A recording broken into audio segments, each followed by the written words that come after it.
नमस्कार विद्यार्थी मित्रांनो, FYBSC computer science semester first statistics paper second that is mathematical स्टॅटिस्टिक्समध्ये chapter 1 revision of theory of प्रोबॅबिलिटीला आपण सुरुवात करतो. म्हणजे फॅक्टोरियल नोटेशन काय असतं समजून घ्यायचं. The product of first n natural numbers is called as n factorial and is denoted by this symbol n आणि फॅक्टोरियलचं चिन्ह. किंवा कोणी असं यामध्ये पण n लिहितं, हे पण फॅक्टोरियलचंच नोटेशन आहे, लक्षात ठेवा. पण इन जनरल उद्गारवाचक चिन्ह देतात, that is factorial notation. So factorial n कसं लिहितात, ह्याला फोड म्हणून कसं करतात, तर n n-1 n-2 म्हणजे एक एक संख्या उतरत जायचं, कमी करत जायचं, फायनल 1 पाशी येऊन थांबायचं. हा प्रॉडक्ट म्हणजे फॅक्टोरियल n. मग इथं किती लिहिलं आहे तितकं या इथं तुम्ही सबस्टिट्यूट करून लिहू शकता. फॉर एक्झाम्पल मी इथं जर 5 लिहिलं, फॅक्टोरियल 5, तर तुम्ही काय करणार, इथं 5 लिहिणार, मग इथे लिहिणार 4, मग इथे लिहिणार 3, मग इथे लिहिणार 2, मग इथे लिहिणार 1 आणि 1 पाशी थांबणार. सो 5 × 4 × 3 × 2 × 1 हे फॅक्टोरियल 5चं एक्सपान्शन झालं. तुम्हाला एक गोष्ट लक्षात ठेवायची, झिरोचा फॅक्टोरियल हा 1 असतो, हे लक्षात ठेवायचं. तुम्हाला n हा फॅक्टोरियल कसा असतो माहिती आहे, n × n-1 × n-2 एक एकनं कमी करत जायचं, आणि तुम्हाला जिथं थांबायचं तिथं फॅक्टोरियल देऊन तुम्ही थांबू शकता, हे पण लक्षात ठेवायचं. दुसरं NPR, P for permutation. NPR ह्याला कसं सॉल्व करतात, फॅक्टोरियल n म्हणजे याचं फॅक्टोरियल अंशात आपण या दोघांच्या सबट्रॅक्शनचं फॅक्टोरियल छेदात. दुसरी महत्त्वाची गोष्ट, हा r जो आहे तो n पेक्षा लहान किंवा n इतका असतो. NPN हे जे फॅक्टोरियल आहे ते n फॅक्टोरियल असं लिहितात. एक एक्झाम्पल बघा बरं का. How many 3-letter words can be formed using the letters of the word computer? Here all letters are distinct. पहिली गोष्ट तर याचं प्रत्येक लेटर हे वेगवेगळे. From 8 letters in the word computer, 3 can be taken at a time in 8p3 ways. तर त्याने असं सांगितलं की तुम्हाला how many 3-letter words can be form, या वर्डमधील लेटर्सचा वापर करून 3 अक्षरी तुम्ही शब्द किती बनवू शकाल. मग 8p3 कसं सोडवतो आपण, परम्युटेशनचा फॉर्म्युला फॅक्टोरियल 8 अपॉन 8-3चं फॅक्टोरियल. म्हणजे फॅक्टोरियल 8 कसं लिहिणार तू, 8 × 7 × 6 × 5 पाशी तू थांबणार. का, कारण छेदात 8-3 5 येत आहे, 5 फॅक्टोरियल येत आहे. म्हणजे हा अंशातला फॅक्टोरियल 5, छेदातला फॅक्टोरियल 5 कट होतात, आणि अशा रीतीनं हा प्रॉडक्ट 336 येतो. याचा अर्थ असा झाला, कॉम्प्युटर या शब्दातील लेटर्सचा वापर करून 3 अक्षरी 336 वर्ड्स तयार होऊ शकतात. यात एक थेरम लक्षात ठेवायचं बरं का. The total number of different permutations of n distinct objects taken are at a time with repetition of any object any number of time each. n star permutation r म्हणजे रिपिटेशन ऑफ एलिमेंट और object is allowed, ज्यामध्ये तुम्ही repetition करू शकता, एखादं अक्षर एखादी संख्या परत वापरू शकता कितीतरी वेळेस. अशी जेव्हा कंडिशन असते त्याला रिपिटेशन असा शब्द वापरलेला असतो, आणि अशा वेळेस या फॉर्म्युल्याचा वापर करायचा. n*p r यापैकी हा स्टार म्हणजे रिपिटेशन इज अलाउड दाखवत असतो, आणि ते तुम्ही कसं लिहिता, डायरेक्ट याला लिहायचं n⁻r. हे एक उदाहरण बघू आपण. How many 3-digit numbers can be formed using digits 2, 3, 4, 7, 8 where repetition of digits is allowed. आता हे 2, 3, 4, 7, 8 हे जे डिजिट आहेत, अंक आहेत, या अंकाचा वापर करून 3 अंकी संख्या तुला बनवायची आणि यामध्ये तू या अंकांचा वापर रिपिटेशन इज अलाउड असं म्हटलेलं आहे. याचा अर्थ रिपिटेशन ऑफ डिजिट्स अलाउड म्हणजे काय, तुम्ही हे अंक डबल वापरू शकता. म्हणजे एका संख्येत उदाहरणार्थ 232 मध्ये दोन वेळेस येते. 232 मध्ये 2, 3 परत 2 म्हणजे 2 अंक डबल आलेले आहेत. म्हणजे रिपिटेशन या अंकाची झालेली आहे तरी चालेल. अशा वेळेस आपण काय करतो बघ, हिअर एन म्हणजे टोटल नंबर ऑफ डिजिट्स किती आहेत, 1, 2, 3, 4, 5 म्हणून इथं एन इज इक्वल टू मी 5 लिहिलं. आर म्हणजे तुला number of digits taken at a time, किती वर्ड्स घ्यायचे ॲट ए टाईम, 3 म्हणून आर झालं 3. ह्या 2 गोष्टी 2 अक्षरांना किमती कुठून दिल्या नीट समजून घे. मग रिपिटेशन इज अलाउड असं म्हटलेलं आहे. Also repetition of digit is allowed म्हणजे काय, 5 P3 या सूत्राचा वापर करायचा. म्हणजे याचा वापर करायचा. मग N*PR कसं लिहिलं तू, Nचा R घात, मग या ठिकाणी 5चा 3 घातले. So 5⁻³ is 125. याचा अर्थ 125 3 digits number can be formed. Next एक थेरम बघ. The number of permutations in n objects taken all at a time when n1 objects are alike of one type, n2 are alike of second type, and so on with nk objects alike of kth type is given by. म्हणजे n factorial म्हणजे total number of objects किती आहेत त्याचं factorial upon प्रत्येक सारख्या टाईप्सचे elements किती आहेत त्यांचं फॅक्टोरियल. आता हे तुला एक उदाहरण घेऊन जास्त लक्षात येईल. Find the total number of permutations of letters of the word Indian. Indian या शब्दातील प्रत्येक अक्षराचा वापर करून तुम्ही किती प्रकारे शब्द बनवू शकता. So find total number of permutations of the letters of the word Indian. आता या वर्डमध्ये म्हणजे या शब्दामध्ये इंडियन या शब्दामध्ये प्रत्येक अक्षर किती वेळेस आलं त्याचा उल्लेख करा आणि टोटल नंबर ऑफ लेटर्स किती आहेत ते बघा. पहिल्यांदा तर टोटल नंबर ऑफ लेटर ज्याला आपण एन ने डिनोट करणार किती आहेत, 1, 2, 3, 4, 5, 6.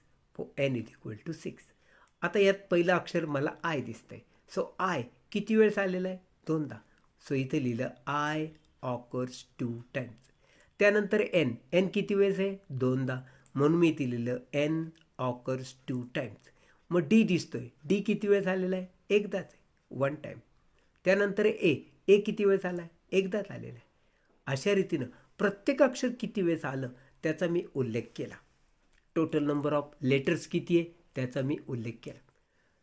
मग नंबर ऑफ पॉसिबल परम्युटेशन्स आम्हाला यायचे बरं का. Number of possible permutations of all 6 letters is given by. म्हणजे फॅक्टोरियल 6, फॅक्टोरियल एन लिहायचं ना, एन किती आहे 6. सो फॅक्टोरियल 6 अपॉन प्रत्येक अक्षराचं फॅक्टोरियल लिहायचं म्हणजे 2 factorial. I 2 times, N 2 times, D 1 times आणि ए 1 टाइम. म्हणून फॅक्टोरियल 2, फॅक्टोरियल 2, फॅक्टोरियल 1, फॅक्टोरियल 1 असं मी लिहिलं. आता हे फॅक्टोरियल नोटेशन मी सोडवतो. सो 6चं फॅक्टोरियल कसं सोडवतात तुला माहिती आहे. 6 × 5 × 4 × 3 × फॅक्टोरियल 2. इथं मी थांबलो कारण छेदात एक फॅक्टोरियल येणार आहे, हे बघा, म्हणून याला मी तसंच ठेवलं.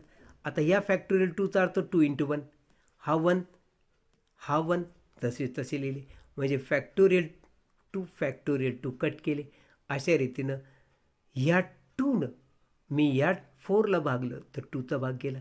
मग 6 इंटू 5 इंटू 2 इंटू 3 हा गुणाकार मी केला तो आला 180. याचा अर्थ total number of permutations is equal to 180. Second example बघ. How many 7 digits number can be formed using all the digits in the number 252 252 1. या नंबरमधील डिजिट्सचा म्हणजे अंकांचा वापर करून 7 अंकी अशा किती संख्या बनवता येतील अशा टाईपचा हा प्रश्न आहे. आता या ठिकाणी आम्हाला 2 किती वेळेस आला, 5 किती वेळेस आला, 1 किती वेळेस आला याची नोंद करायची. पहिल्यांदा आपण लिहिणार इन द गिवन नंबर 252 251. या नंबरमध्ये टोटल नंबर ऑफ डिजिट्स किती आलेले आहेत, एनने डिनोट करतात. 7 1 2 3 4 5 6 आणि 7. मग त्यानंतर 2 किती वेळेस आला, 4 वेळेस. 1 2 3 4. त्यानंतर 5 किती वेळेस आला, 2दा आला, 2 टाइम्स. मग 1 किती वेळेस आला, एकदाच आला. हे त्याच्यात आलेले नंबर्स मी किती वेळेस आले, किती वेळेस रिपीट झाले त्यांचा उल्लेख केला, नोंद केली. मग number of possible permutations of all 7 digits is given by factorial n म्हणजे 7 फॅक्टोरियल अपॉन 2 किती वेळेस आला, 4 टाइम्स, मग 4 फॅक्टोरियल. 5 किती वेळेस आला, 2 टाइम्स, मग 2 फॅक्टोरियल. 1 किती वेळेस आला, 1 टाइम्स, सो 1 फॅक्टोरियल. अशा नोंदी केल्यानंतर फॉर्म्युल्यात सबस्टिट्यूशन केल्यानंतर फॅक्टोरियल 7ला मी सोडवणार, 4पर्यंत जायचं. मग 7 इंटू 6 इंटू 5 इंटू फॅक्टोरियल 4 एक कमी करत गेलो. छेदातला फॅक्टोरियल 4 तसाच ठेवला. 2 म्हणजे 2 इंटू 1 फॅक्टोरियल 2 असं लिहितात. हा 1 4 फॅक्टोरियल कट 2 3 जा 6 आणि हा गुणाकार केला तो आला 105. सो याचा अर्थ 105 numbers can be formed using digits from this number. अजून एक उदाहरण बघ. Find the number of different arrangements of letters of the word infinity. Infinity या शब्दातील अक्षरांचा वापर करून तुम्ही किती प्रकारे ते सेंटेन्स लिहू शकता. In the word infinity, total number of letters n 8. I occurs 3 times, n occurs 2 times, f occurs 1 time, t occurs 1 time, y occurs 1 time. हे मी इथं बघून लिहिलं. I किती वेळेस आला, n किती वेळेस आला, f किती वेळेस आला ते इथं लिहिलं. मग different possible arrangement is given bye. परत कसं लिहितो हे अरेंजमेंट तुला माहिती. फॅक्टोरियल n म्हणजे नंबर ऑफ लेटर्स किती आलेत, 8. मग फॅक्टोरियल 8. मग प्रत्येक रिपीट झालेल्या अक्षरांचा इथं तपशील लिहिला. Factorial 3 factorial 2 factorial 1 factorial 1 factorial 1 हे इथं लिहिलं मी. मग याला सोडवलं कसं, 8 मग 8 into 7 into 6 into 5 into 4 into factorial 3. छेदात फॅक्टोरियल 3 म्हणून मी इथं थांबलो फॅक्टोरियल 3 पाशी. हा फॅक्टोरियल 3 इथं लिहिला. 2 म्हणजे 2 इंटू 1 1 1 1. मग फॅक्टोरियल 3 कट झाले. मग या 2न याला भागलं, 4 जा असा भाग गेला आणि हा प्रॉडक्ट मी ज्यावेळेस केला तर तो आला 3360. याचा अर्थ there are 3360 different arrangements of letters infinity. Fourth example बघ. How many 3 digit numbers divisible by 5 can be formed out of 3 4 5 6 7 if. आता तुला कंडिशन्स काय दिल्या. एक काय, no digit is to be repeated. 2 a digit may be repeated any number of times. म्हणजे एकदा repetition of digit is not allowed आणि एकदा repetition of digit is allowed. असा 2 प्रकारे तुला 3 डिजिट नंबर कसे बनवता येतील ते सांगितलेलं आहे. सेकंड आणि महत्त्वाची गोष्ट त्याने असं सांगितलेलं तुला की असे 3 अंकी संख्या पाहिजे की डिव्हिजिबल बाय 5. म्हणजे दुसरी कंडिशन डिव्हिजिबल बाय 5 असली पाहिजे, म्हणजे त्याला 5ने भाग गेला पाहिजे. मग आपण बघ बरं का काय केलं. First Note that a number divisible by 5 means the unit place of that number should be 0 or 5. म्हणजे एकक स्थानचा अंक, त्या 3 अंकी संख्येतील एकक स्थानचा अंक एक तर 0 पाहिजे नाहीतर 5 पाहिजे, तरच ती डिव्हिजिबल बाय 5 होणार, हे लक्षात ठेव. दुसरी गोष्ट, बट इन गिवन डिजिट्स 3, 4, 5, 6, 7 हे डिजिट्स तुला दिले, देर इज नो 0 डिजिट. पण 0 पाहिजे ना शेवटचा अंक, इथं तो 0 दिलेला नाही. म्हणजे याचा अर्थ आम्हाला, so out of given digits we can use only 5 in the units place. मग एकक स्थानी केवळ आपण 5 या संख्येचाच वापर करणार, कारण 0 तर तिथं दिलेली नाही आणि तुला दिलेल्याच संख्यांचा वापर करायचा आहे. We know that 3 digit number is formed in following way. तर 3 अंकी संख्या लिहितात कशी, हे बघ, हे 3 ब्लॉक मी 3 अंकासाठी केलेत. आपण राईट हँड साईडपासून मांडणी करतो हे तुला माहिती आहे. राईट हँड साईडपासून पहिला जो अंक असतो त्याला आपण युनिट्स प्लेस असं म्हणतो. दुसरा जो असतो त्याला आपण 10th प्लेस असं म्हणतो. तिसरा जो असतो तो 100 प्लेस असं म्हणतो. थोडक्यात आपल्याला 10th आणि 100ची घेणं नेणं नाही. सध्या आपल्याला 5ने भाग जाणारी संख्या पाहिजे. मग 5ने भाग जाणारी संख्या ह्याचा संबंध युनिट्स प्लेसशी असतो. ही युनिट प्लेस पाशी जी संख्या असते ती एक तर 0 पाहिजे नाहीतर 5 पाहिजे, तरच त्या 3 अंकी संख्येला 5ने भाग जाणार, अशी कंडिशन आहे.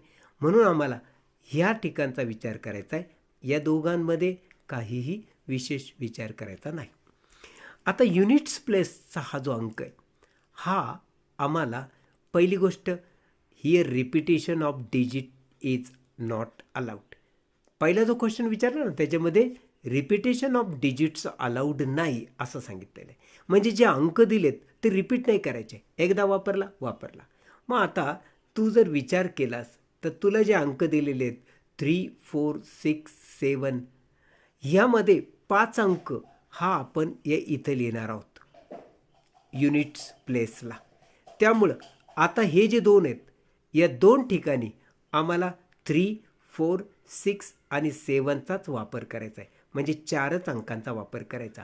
इथं मात्र 5 हा अंक फिक्स झाला आहे आणि रिपीट नाही करायचा, त्यामुळे तो इकडं आता वापरायचा नाही.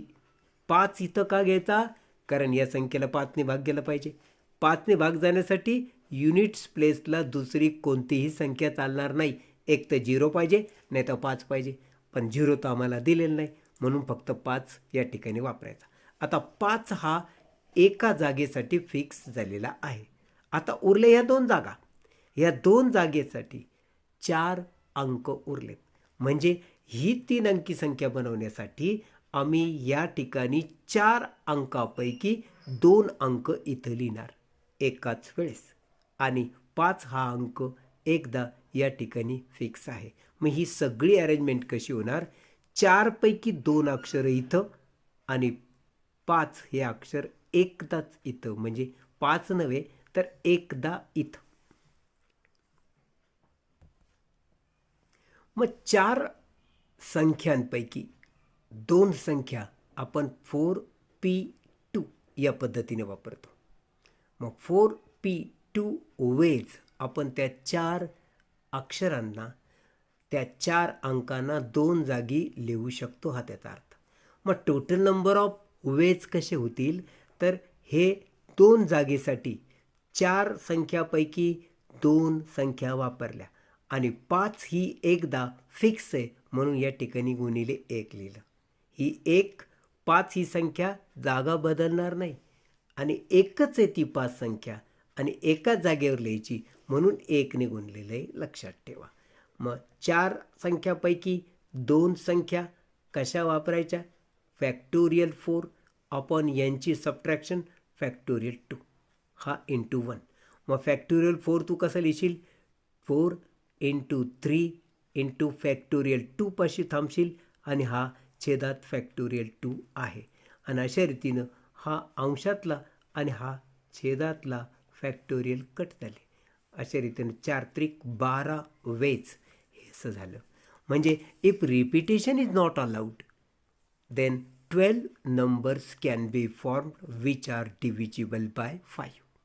तर अशा 12 संख्या आम्हाला त्या अंकांचा वापर करून बनवता येतील ज्यामध्ये एकही संख्या रिपीट होणार नाही. आता बी आम्हाला असा प्रश्न विचारला होता की यामध्ये रिपिटेशन अलाउड आहे. आता किती प्रकारे तुम्ही ती संख्या बनवताल.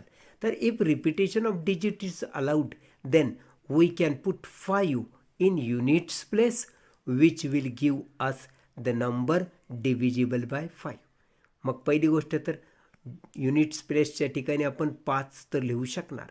म्हणजे 5 ही संख्या एका जागेसाठी फिक्स आहे. पण ही 5 आम्ही इतर उरलेल्या 2 जागांसाठी सुद्धा वापरू शकतो कारण रिपिटेशन ऑफ डिजिट्स अलाउड म्हटलेलं आहे. म्हणून ही 5 आम्ही त्या 2 जागेसाठी सुद्धा वापरू शकतो. मग now remaining 2 place can be filled by any number from 3, 4, 5, 6, 7. आता या ठिकाणी मी 5 घेऊ शकतो कारण रिपिटेशन ऑफ डिजिट अलाउड आहे. मग किती नंबर झाले 1, 2, 3, 4, 5. That is out of 5 we can take any 2 digits in 5 star P2. 5 star P2 ways. आता या ठिकाणी नीट लक्षात ठेव हे रिपिटेशन अलाउड असल्यामुळं मी स्टारच्या अटीचा वापर करणार आणि टोटल नंबर ऑफ वेज कसे होतील 5 स्टार P2 इंटू 1. हा 1 कोणता आहे युनिट्स प्लेसमधला 1 मात्र 5 हा वापरायचा तो फिक्स आहे. जागाही 1 आणि अंकही 1 म्हणून इंटू 1 केलं. आता उरलेल्या 2 जागेच्या बाबतीत 5 अंकापैकी कोणतेही 2 वापरता येऊ शकतात. रिपिटेशन अलाउड असल्यामुळं आता ते अंक 5 झाले कारण 5 पण त्याच्यात ॲड झाला. अशा रीतीनं टोटल अंक झाले 5. 5 पैकी 2 जागी तुला सबस्टिट्यूशन करायचं आहे आणि स्टारचा रूल तुला माहिती आहे. स्टार यासाठी की रिपिटेशन इज अलाउड. मग रिपिटेशन म्हणजे 5चा वर्ग 5^2 असा रूल होता. n^r म्हणजे 5^2 इंटू 1 दॅट इज 5^2 म्हणजे 25 इंटू 1 दॅट इज 25 वेज. म्हणून जर डिजिट्स रिपिटेशनचे अलाउड असेल तर तुम्हाला असे 25 नंबर्स बनवता येतील. We can form 25 numbers by the condition repetition of digits is allowed.